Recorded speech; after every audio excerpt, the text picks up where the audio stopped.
دا په جلال آباد ښار کې هغه کوڅې او سړکونه دي چې له کلونو راهیسې په خپل سري ډول د امنیتي موانعو په واسطه د خلکو پر مخ تړل شوي دي.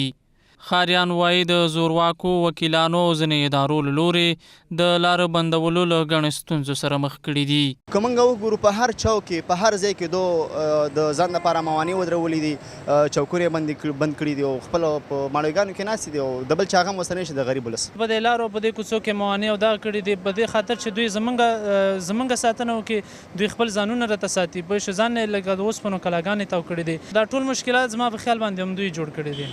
زورواکي چې دي په عمومي سړکونه بند کړي دي. دولت څخه زموږ تقاضا دا ده چې دې په اړه جدي اقدامات وکړي او دې مخه ونیسي تر څو خلک په سهولت کې شي، په مشکلات چې څه لري هغه باید حل شي. زورواکو نه خو زموږ همدا دغه دی چې د خپل موقف یا د خپل زور یا دغه څخه بد استفاده نه کوي.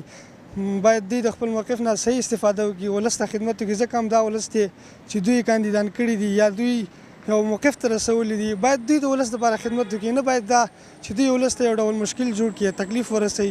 ښاریان نیوکه کوي چې په دې ښار کې ډېری لارې د یو شمېر وکیلانو او ځینې لوړ پوړو چارواکو لخوا تړل شوي دي. چکونه رئیسي میدانوي وګورئ، چکونه رئیسي دي د سړک په مابین کې ایښي دي او هیوادوالو ته ډېرې ستونزې پیدا کړي دي. دولتي چارواکي دي کال د لاندې بېسودو د درمسال شډۍ لاندې وګورئ، حاجي صاحب حاجي عبدالظاهر کدیر دی چې د ولسي جرګې لومړی مرستیال دی، نو دغه لارې بندې کړي دي او داسې راشه کم چارواکي قومندانان دي، امنیه قومندان دی، بل دی که بل دی، نو لارې بندې کړي. زموږ غوښتنه دا ده چې مثال لارې خلاصې شي تر څو کم مریض بل کم حادثه پیښه شي په اسانه ډول روغتون ته انتقال شي. او کوڅې چې دی ټولې د زورواکو لخوا په لار بند شوي دي، زورواکو بندې کړي دي.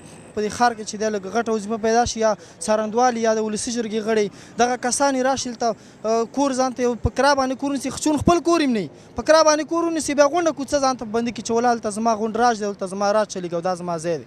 د چارواکو وکیلانو له لورې پر امنیتي موانعو د لارې بندولو نه یوازې د خلکو ژوند له ستونزو سره مخ کړی، بلکې دلته یې پر عامه ذهنونو د ناامنۍ انځور هم غوړولی دی.